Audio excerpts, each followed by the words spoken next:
देखिए, जैसा कि हमने लास्ट की क्लासेस में लिखा था मीनिंग ऑफ मेटल कटिंग के बारे में कि मेटल कटिंग क्या होता है, ठीक है। जैसे इसमें लिखा हुआ है कि metal cutting is the process of removing unwanted material in the form of chips. मतलब मेटल कटिंग एक ऐसी प्रक्रिया है जिसमें कि किसी पदार्थ के ऊपर जो अनवांटेड मटेरियल रहता है, मतलब जो एक्स्ट्रा में जो मटेरियल रहता है उसको हम अलग करते हैं। वो किसके फॉर्म में? चिप्स के फॉर्म में। जैसे हमने बताया था आपको कि जब आप लकड़ियों के फर्नीचर बनाते हुए देखा होगा आपने कहीं, जो बढ़ई लोग आपके बनाते रहते हैं, तो उसमें होता ये कि जब वो लकड़ी लेकर आते हैं तो लकड़ी के बहुत बड़े बड़े लट्ठे रहते हैं, है ना। अब उसे क्या करते हैं, वो काटते हैं, उसके बाद में उसके ऊपर वो आप देखिएगा तो वो हेक्सा चलाते हैं, रंधा चलाते हैं, ठीक है। और रंधा चलाने के बाद में उसको फिनिश करते हैं, ठीक, लोकल लैंग्वेज में अगर हम कहें। और उसके बाद वो जो निकलती है उसके ऊपर से जो मेटल निकलता है वो कैसे निकलता है? चिप्स के फॉर्म में निकलता है। तो सेम पैटर्न पे आपकी ये प्रोसीजर होती है किसमें कि मेटल कटिंग में, कि मेटल के ऊपर भी जो एक्सेस मटेरियल रहता है उसको हम क्या करते हैं, बाहर करते हैं और एक्स्ट्रा मटेरियल को बाहर निकाला जाता है, ठीक। आगे कहाँ है? A person who specialises in the machining is called a machinist. वही बताया लास्ट की क्लास में भी हमने बताया था, जो जिस काम में माहिर होता है उसको वही काम दे दिया जाता है, उस नाम से उसे संबोधित किया जाता है। जैसे कि फॉर एग्जांपल हम इतने दिनों से आपको पढ़ा रहे हैं तो हमें क्या कहा जाता है कि हम टीचर है, क्योंकि हमें ये काम काफ़ी दिन हो गए कर रहे हैं और इस काम में कुछ माहिर भी हो गए हैं और हमें पता है कि भाई कैसे पढ़ाया जाता है, क्या किया जाता है। तो हमें एक नाम दे दिया गया, आइडेंटिटी दे दिया गया कि आप एक टीचर है। वैसे एक वकील होता है जो वकालत करता है, तो जो मुकदमे लड़ता है तो उसको हमने कह दिया कि वकील है वो, ठीक है। जो सुनवाई करता है, जो जजमेंट देता है, उसे कह दिया हमने कि ये जज है। जो सभाएं करता है और भी सभी को लेकर के चलता है तो उसे हम लीडर कह देते हैं। तो ऐसे सबके एक पर्टिकुलर नेम होते हैं। तो सेम पैटर्न पे जो मशीनों के बारे में बहुत अच्छे तरीके से जानता है तो उसे हम क्या कहते हैं? मशीनिस्ट कहते हैं, ठीक है। ये सब समझ में आया होगा, ठीक। अब इसमें कहा है कि a room, building or company where machining is done is called a machine shop. मतलब एक ऐसा कमरा या ऐसी कोई बिल्डिंग या ऐसी कोई कंपनी जहाँ पर कि मशीनिंग से रिलेटेड कोई वर्क किए जाते हैं, ठीक है। मशीनिंग मतलब जिसमें टर्निंग भी आ जाएगी, बोरिंग भी आ जाएगी, शेपिंग भी आ जाएगी और भी बहुत सारी आपकी मशीनिंग प्रोसीजर आ जाएगी। तो उसे क्या कहते हैं हम? वो कहते हैं आपकी मशीन शॉप। जैसे आप देखिएगा कि हमारी जो वर्कशॉप है ना, अब उसे हमने वर्कशॉप क्यों कहा गया? कि भाई वहाँ पे हमारी सारी मशीनें रखी हुई है जिसमें कि हम वर्क करते हैं और हमारे वहाँ पे टीचर्स अवेलेबल होते हैं, ट्रेनर्स अवेलेबल होते हैं जो कि हमें वहाँ पे सारी चीज़ें ट्रेन करते हैं, ठीक। और ये सारा वर्क उसमें हमें एक पर्टिकुलर प्रॉपर पैटर्न पे दिया जाता है। तो हमने उसे कह दिया कि वो हो गई आपकी वर्क करने की शॉप, इट मीन्स की वर्कशॉप। जैसे मशीन जहाँ पे रखी है उसे हम कहते हैं मशीन शॉप। जहाँ वेल्डिंग होती है उसे वेल्डिंग शॉप कह लेंगे, जहाँ टर्निंग होती है वहाँ टर्निंग शॉप कहलाएगी। तो ऐसे आपके डिफरेंट टाइप की आपकी अलग अलग शॉप्स अवेलेबल होती है जहाँ पर कि उसी पर्टिकुलर काम से रिलेटेड वर्क किए जाते हैं, ठीक है। आगे बढ़ते हैं। आगे अगर हमने देखा तो हमने ये सारे उसके कंपोनेंट्स के बारे में बात किया था कि ब्लॉक होता है, अब ब्लॉक ऑफ मेटल उसे हम कहते हैं वर्क पीस, जो कि मशीनिंग करने में काफ़ी इंपॉर्टेंट रोल प्ले करता है। सेकंड अगर हम देखें तो कटिंग टूल होता है। थर्ड अगर बात करते हैं तो मशीन टूल होता है। कटिंग टूल और मशीन टूल दोनों में डिफरेंस होता है। कटिंग टूल मीन्स जो कट करने का काम करता है वो होगा आपका कटिंग टूल, और जो मशीन को होल्ड करके रखता है या मशीन एक तरह का पूरा जो सेटअप है वो एक आपका कहलाएगा मशीन टूल कहलाएगा। जैसे कि लेथ मशीन एक तरह की कटिंग टूल है कि मशीन टूल है, वो होगी आपकी मशीन टूल, ठीक। और उसमें कटिंग टूल होगा, जो सिंगल पॉइंट कटिंग टूल थोड़ा साइड में लगाया जाता है उसे कहते हैं कटिंग टूल, ठीक। कटिंग फ्लूइड होता है, जैसे हमने कटिंग फ्लूइड का एग्जांपल दिया था कि जब भी आप कटिंग करते हैं आपने देखा होगा किसी वर्कशॉप में, जब आप कभी कुछ काम करवाने गए होंगे या अपनी भी वर्कशॉप में आपने कुछ काम किया है तो उसमें देखा है कि हमने एक बॉटल में पानी लेकर के उसमें उसके ऊपर पानी फ्लो करते रहते हैं ताकि वो जो जब कटिंग होता है, कटिंग प्रोसीजर होती है तो उसमें जो चिप्स निकलती है तो उस चिप्स को वो अलग करने का काम करता है। पानी जैसे हम उसमें ऊपर से पानी बहाते हैं तो उसे जो चिप्स फंसी हुई रहती है उसे अलग करता है। अगर हम कटिंग फ्लूइड का यूज़ ना करें तो क्या होगा, उसका इंपॉर्टेंट देखिए हम समझते हैं कि कटिंग फ्लूइड क्या होता है। एक तो जब आपका वर्कपीस और टूल दोनों कांटेक्ट में आते हैं तो उन दोनों के कांटेक्ट में आने से लगातार गति करने से बीच में क्या होती है, हीट जनरेट होती है। हीट मतलब ऊष्मा पैदा होती है, ठीक। अब ऊष्मा पैदा होगी, जैसे हम हाथों को जोर से रगड़े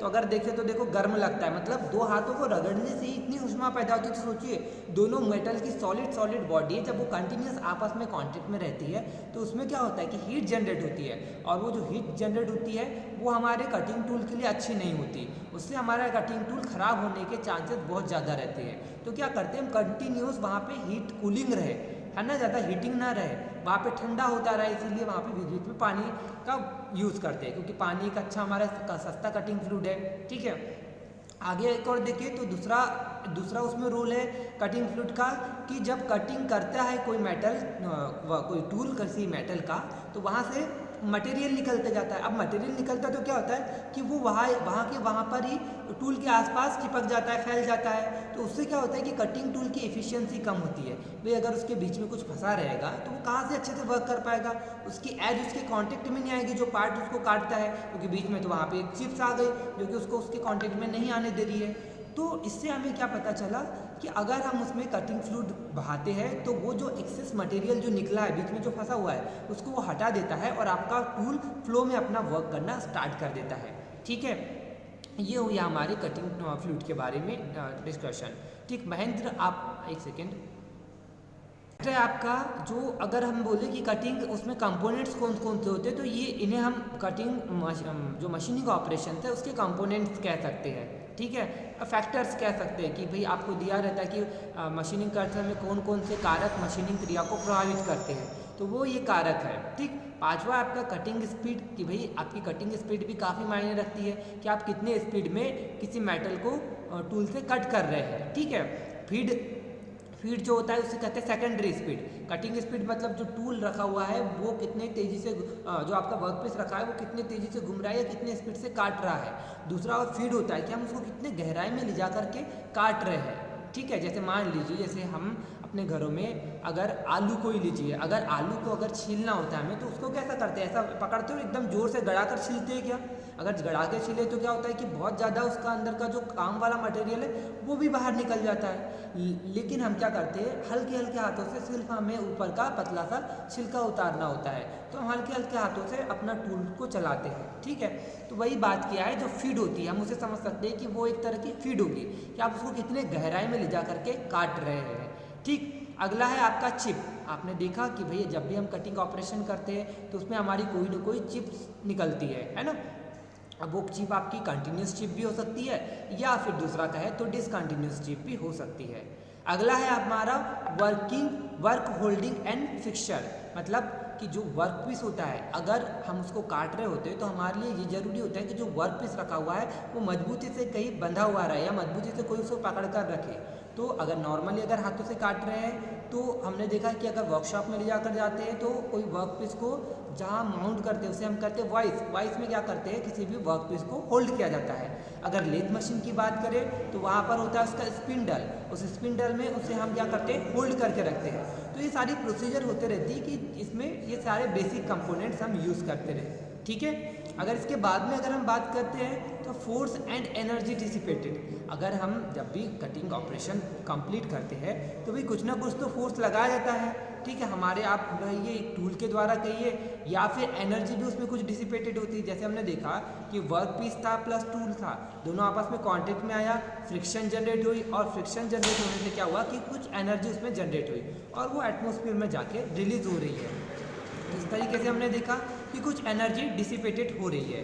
ठीक, लास्ट में हमें एक और देखना होता है कि कुछ जब भी आप वर्क कर रहे हैं मशीन टूल पे तो सिर्फ ये उद्देश्य नहीं होता कि कोई आप प्रोडक्ट बना रहे हैं, प्रोडक्ट बनाने के साथ साथ आप ये ध्यान रखते हैं कि भाई उसमें फिनिशिंग भी प्रॉपर हो और जो आपने पर्टिकुलर डायमेंशन रखी है उस डायमेंशन का वो प्रोडक्ट तैयार हो। ओके, नेक्स्ट अगर हम देखें तो उसमें कहा है कि the essential condition for the successful metal cutting, मतलब अगर आपको एक सक्सेसफुल मतलब सफलतापूर्वक मेटल कटिंग ऑपरेशन करना है तो आपको किन किन चीज़ों का ध्यान रखना होगा, उन चीज़ों के बारे में यहाँ बताया गया है। सबसे पहले कहा गया है कि relative motion between the work and cutting tool, मतलब आपस में जो आपका कटिंग टूल होता है प्लस आपका वर्क पीस। जैसे आप देखिए लेथ मशीन में अगर हम देखते हैं तो दोनों मोशन में होते हैं। जैसे आपने देखा कि ऐसा कुछ सिलेंड्रिकल शेप में आपका एक वर्क पीस होता है, जैसे कि हम लेथ मशीन में स्पिंडल में माउंट करते हैं जो कि उसके जॉ में बहुत मजबूती से पकड़ा हुआ रहता है।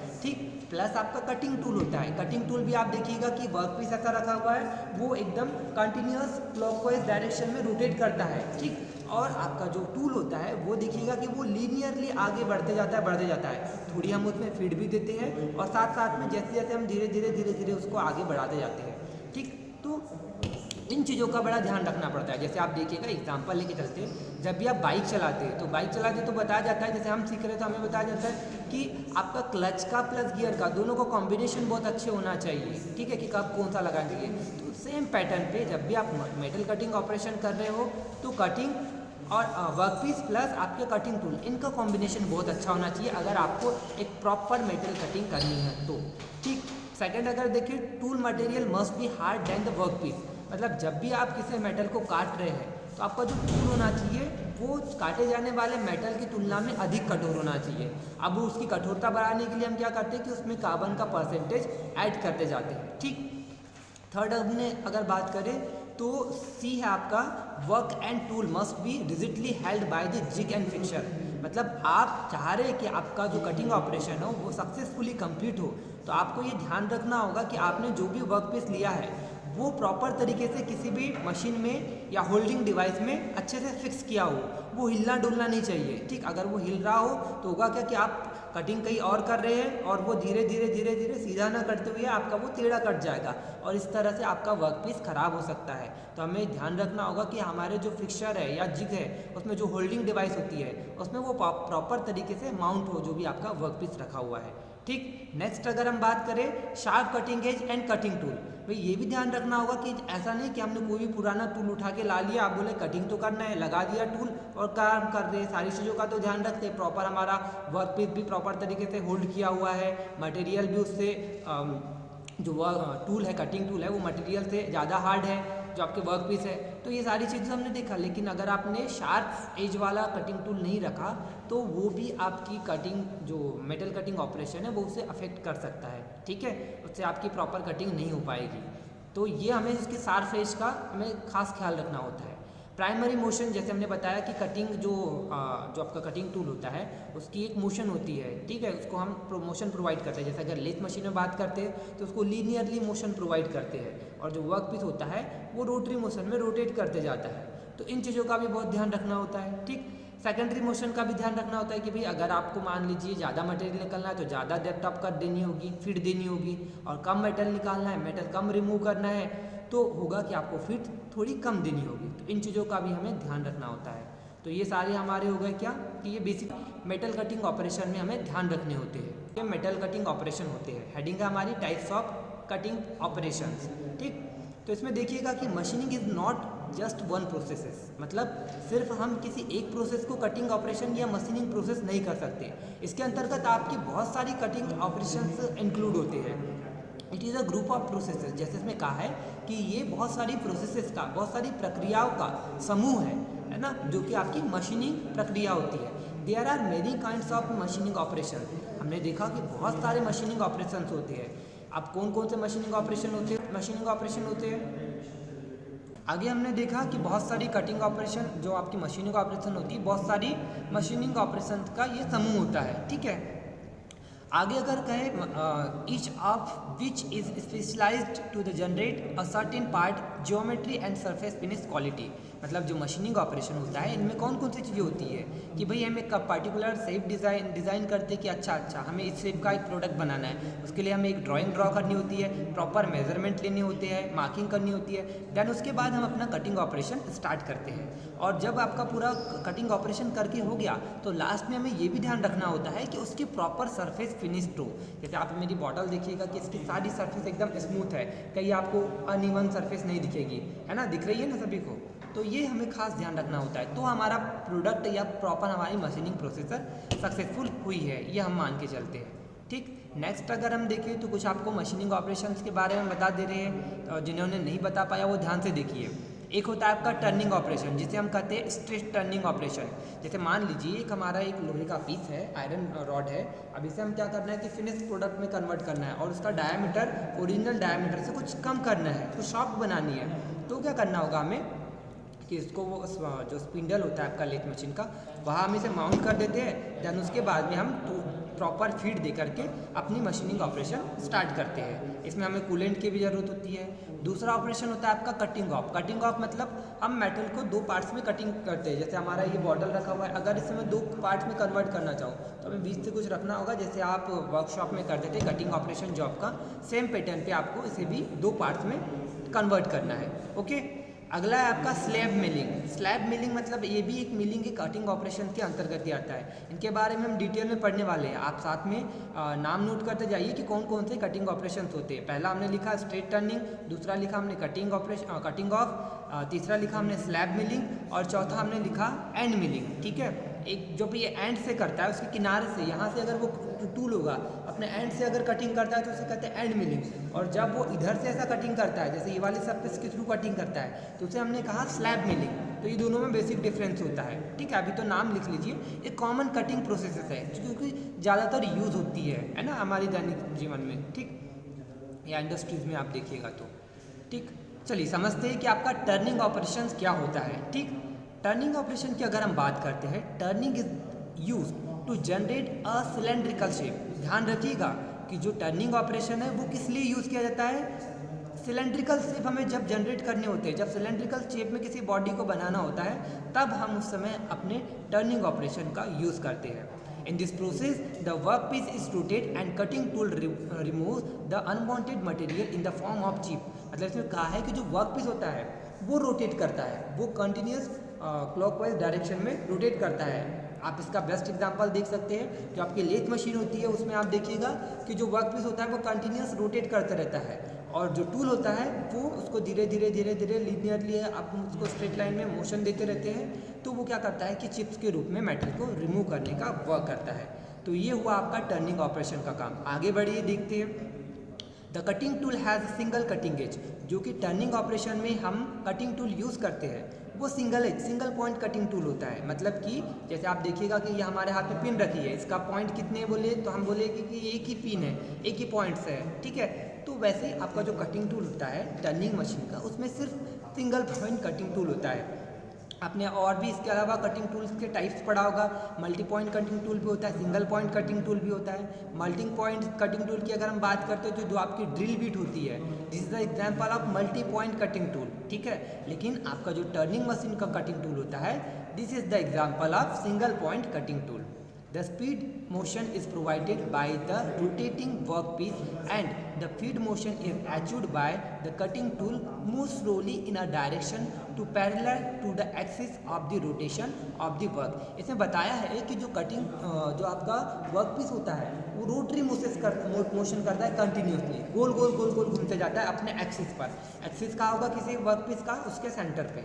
ठीक, और जो आपका कटिंग टूल होता है वो लीनियरली मोशन करता है उसके एक्सिस के अलॉन्ग, मतलब उसके अक्ष के सापेक्ष सीधी गति में गति करता है। कौन? आपका कटिंग टूल। ये कौन सा कटिंग टूल की बात कर रहे हैं? लेथ मशीन के सिंगल पॉइंट कटिंग टूल के, जो कि आपका टर्निंग ऑपरेशन में यूज़ किया जाता है।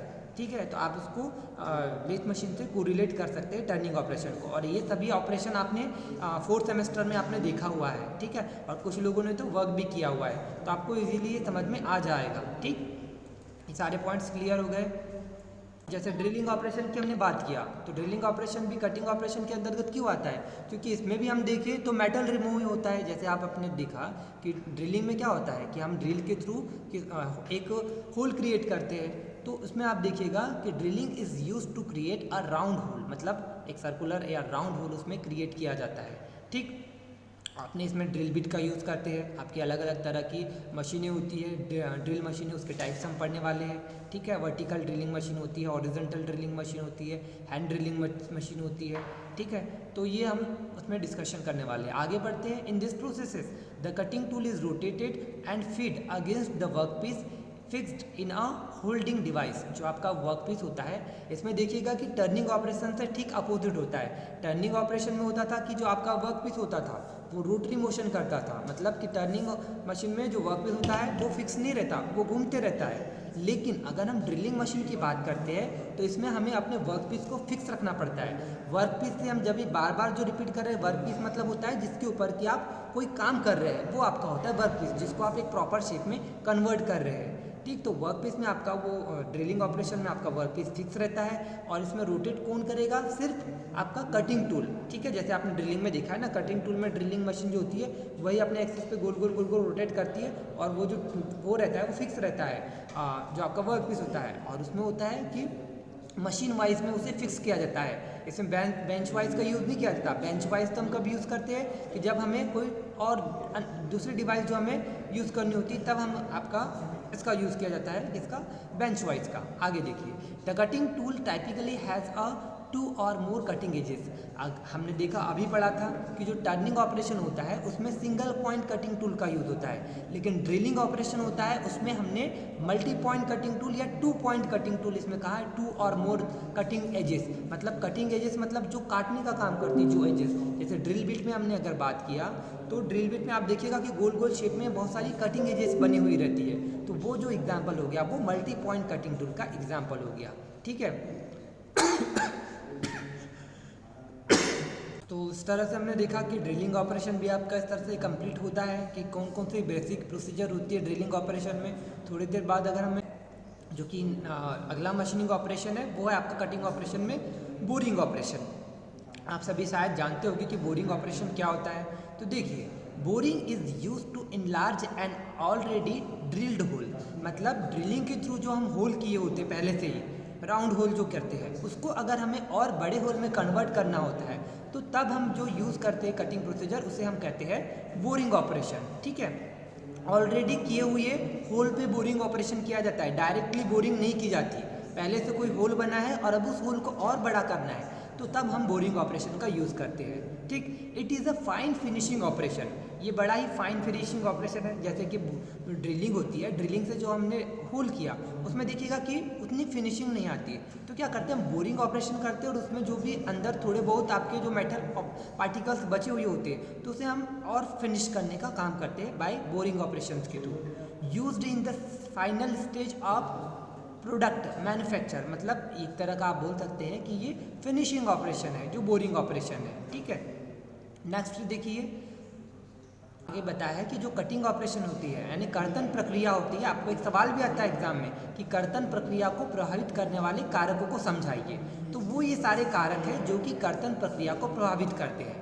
अब कर्तन प्रक्रिया को प्रभावित करते हैं मतलब कि जैसे हम इसको थोड़ा और समझ के चलते, शायद आपको नहीं समझ में आएगा। जैसे हम देखिए कि हमारे हेल्थ को कौन कौन से कारक प्रभावित करते हैं, तो हम बताएंगे कि वातावरण का परिवर्तित होना वो भी हमारे हेल्थ को अफेक्ट करता है, प्रभावित करता है। जैसे आप देखिएगा कि अभी धूप तप रही है, अचानक से एकदम ठंडा मौसम आ जाए तो काफ़ी लोगों को कफ वगैरह होने लगता है। ये क्या होता है कि भाई वातावरण में चेंजेस हुआ तो उसके अकॉर्डिंग हमारी बॉडी भी रिएक्ट करने लगती है, वो हमें प्रभावित कर दिया तो हमें थोड़ा सा कफ कोल्ड होने लगता है। ठीक, वैसे अगर हम देखें तो अगर हम प्रॉपर डाइट नहीं लेते तो धीरे धीरे हमारी बॉडी वीक होने लगती है और हमें जल्दी बीमारियां होना स्टार्ट हो जाती है। तो ये क्या हुआ कि हमारी जो डाइट होती है, हमने जो भोजन लिया, जो पानी पिया, हमारा जो आसपास का जो वातावरण है, हमारा सोना, हमारा और भी बाकी एक्टिविटीज़ करना, ये सारी चीज़ें हमारे शरीर को प्रभावित करती है। तो हमारे शरीर को प्रभावित करने वाले ये सारे कारक हो गए। सेम पैटर्न पे आपकी जो कटिंग प्रोसीजर होती है उसे ये सारे कारक प्रभावित करते हैं। प्रभावित करते हैं मतलब अगर इनमें आपने जरा भी थोड़ी भी कलबंदी की या उसमें आपने कुछ लापरवाही की तो इससे आपका जो प्रोडक्ट होगा वो खराब होगा, है ना, वो प्रॉपर वे में नहीं बन पाएगा। ठीक, जैसे देखिए कौन कौन से उसके फैक्टर्स है या पैरामीटर्स है जो कटिंग प्रोसीजर को अफेक्ट करते हैं। फर्स्ट है आपका कटिंग पैरामीटर्स कि भाई जैसे हमने देखा कि हम उसमें कितने एनर्जी का यूज़ कर रहे हैं। अब अगर देखिए आपके पास में कोई छोटा मेटल है, छोटा कटिंग ऑपरेशन कर रहा है, अब आप उसे बहुत बड़ी मशीन में लगा रहे हैं, बहुत ज़्यादा हाई स्पीड में घुमा रहे हैं, तो वो उसके लिए उतना आवश्यक ही नहीं है और आप उसको उतनी स्पीड दे रहे हैं तो कहीं ना कहीं वो आपके कटिंग जो आपका वर्क पीस है उसे वो ख़राब करेगा। जैसे आप देखिएगा कि जब आप गाड़ी चलाते हैं, ठीक है, तो उसमें हम देखते हैं कि अगर हमारे बहुत स्पीड में गाड़ी नहीं चल रही और हमने अगर 4th गियर पे लाके खड़ा कर दिया गाड़ी को या 4th गियर लगा दिया तो आप देखिएगा कि गाड़ी थोड़ा सा जर्क देने लगती है। तो आपने देखा कि वो उसे अफेक्ट कर रही है, उसने उसकी पावर की रिक्वायरमेंट नहीं है और आपने उसने उतनी पावर दे दिया तो कहीं ना कहीं वो आपको उसका प्रभाव देखने को मिलता है। तो सेम पैटर्न पे हमने देखा कि एनर्जी हो गया, फोर्स हो गया, पावर हो गया, टेम्परेचर हो गया, टूल लाइफ हो गया, टाइप ऑफ चिप हो गया, सरफेस फिनिश हो गया, ये सारे फैक्टर्स क्या होते हैं आपकी कटिंग ऑपरेशन को प्रभावित करते हैं। टेम्परेचर से अगर हमने देखा कि आप जहाँ पे वर्क कर रहे हैं वहाँ पे प्रॉपर टेम्परेचर मेंटेन रहना चाहिए। जैसे हमने बताया कि भाई टेम्परेचर मेंटेन करने के लिए हम वहाँ पे क्या करते हैं, कटिंग फ्लूइड का यूज़ करते हैं। कटिंग फ्लूइड जो कि आपके वर्कपीस प्लस का कटिंग टूल होता है, उनके बीच में जो हीट जनरेट होती है, आप उसमें हमने प्रॉपर कूलिंग नहीं किया तो थोड़ी देर बाद देखना कि आप वो टूल बहुत गर्म हो जाएगा, बहुत गर्म हो जाएगा, एक कंडीशन ये आएगी तो उसके सामने की नोक एकदम से टूट जाएगी। अब भाई जो कटिंग एज है वही टूट जाएगी तो कटिंग करने का काम कौन करेगा, ठीक है।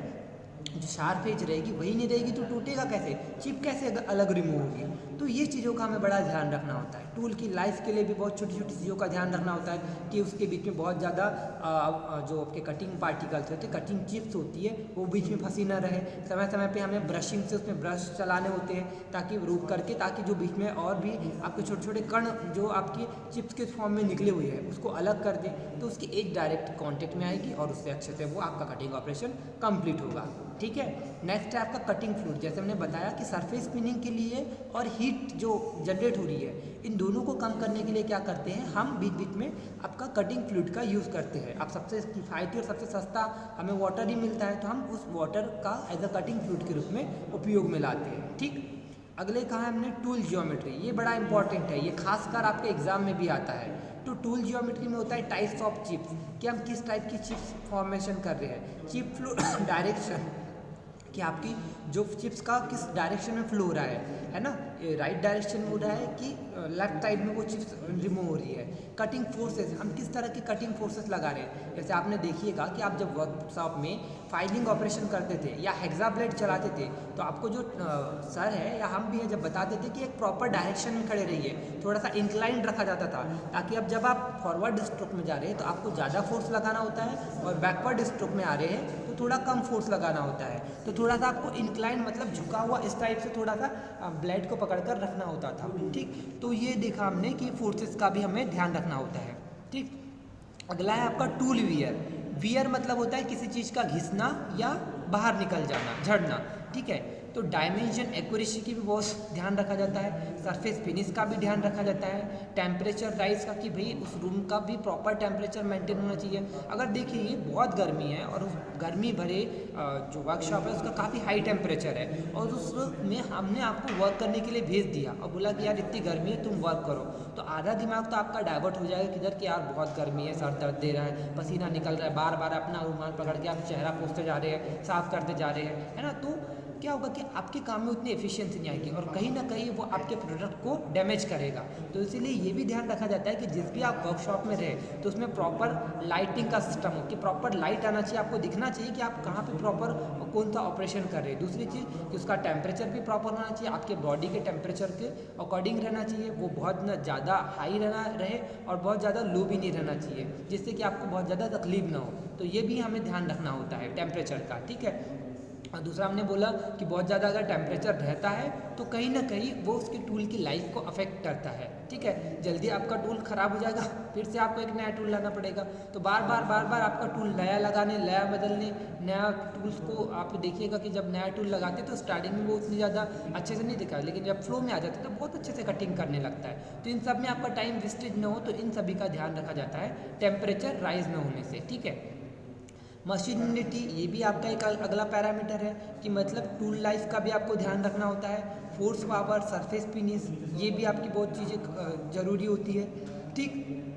कंटिन्यूस शेप, अगर हम बात करते हैं कि जब भी हम मेटल कटिंग ऑपरेशन करते हैं तो उसमें हमें दो तरह के चिप्स फॉर्मेशन होते हैं। एक होता है कि फाइन जो होती है आपकी एकदम छोटे छोटे रूप में आपकी बुराद जैसा होता है ना, छोटे छोटे पार्टिकल्स के रूप में, तो वो आपकी निकलती है, एक फाइन चिप्स निकलती है और एक निकलती है थोड़ी लार्ज चिप। और लार्ज चिप को भी दो कैटेगरी में डिवाइड किया गया है, एक कंटिन्यूस चिप और दूसरा होता है आपका डिसकंटिन्यूस चिप। मतलब एक सतत जो छीलन होती है जिसको चिप को छीलन कहा जाता है हिंदी में, और दूसरी होती है असतत छीलन।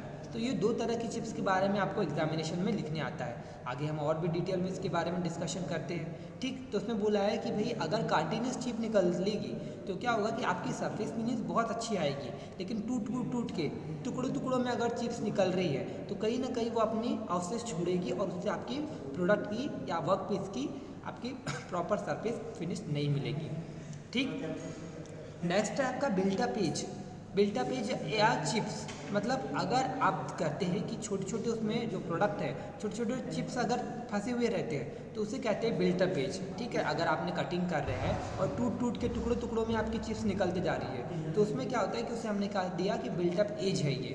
डिसकंटिन्यूस चिप के बारे में भी हमने बताया था कि जब आपका मटेरियल जो कि ब्रिटल मटेरियल होता है और उसके ऊपर आप कोई कटिंग ऑपरेशन करते हैं, ठीक है, तो उस समय आपको क्या निकलती है कि डिसकंटिन्यूस चिप निकाली जाती है या उस प्रोडक्ट से निकली। ये डिपेंड करता है कि आपकी टूल से या प्रोडक्ट से कंटिन्यूस चिप निकल रही है discontinuous chip. It's depend upon the material कि आपने जो वर्क पीस लिया है उसका मटेरियल कैसा है। अगर आपका मटेरियल डक्टाइल मटेरियल है तो या मेलिबल डक्टाइल मटेरियल है तो उसकी जो चिप्स निकलेगी वो कंटिन्यूस चिप निकलेगी। मतलब आप देखिएगा कि जो जैसे बर्तन मांजने वाला जो तार वाला ब्रश होता है तो उसमें देखिएगा कि वो भी एक कंटिन्यूस चिप से ही बनाया जाता है। ठीक, तो कंटिन्यूस और डिसकंटिन्यूस चिप कैसे निकलती है ये हमें समझ में आ गया कि कंटिन्यूस मतलब डक्टाइल, मतलब जो थोड़ा सा चिमर टाइप का आपका मटेरियल होगा उससे आपकी कंटिन्यूस चिप निकलेगी, और जो भंगूर टाइप का ब्रिटल टाइप का मटेरियल होगा उससे आपकी डिसकंटिन्यूस चिप निकलेगी।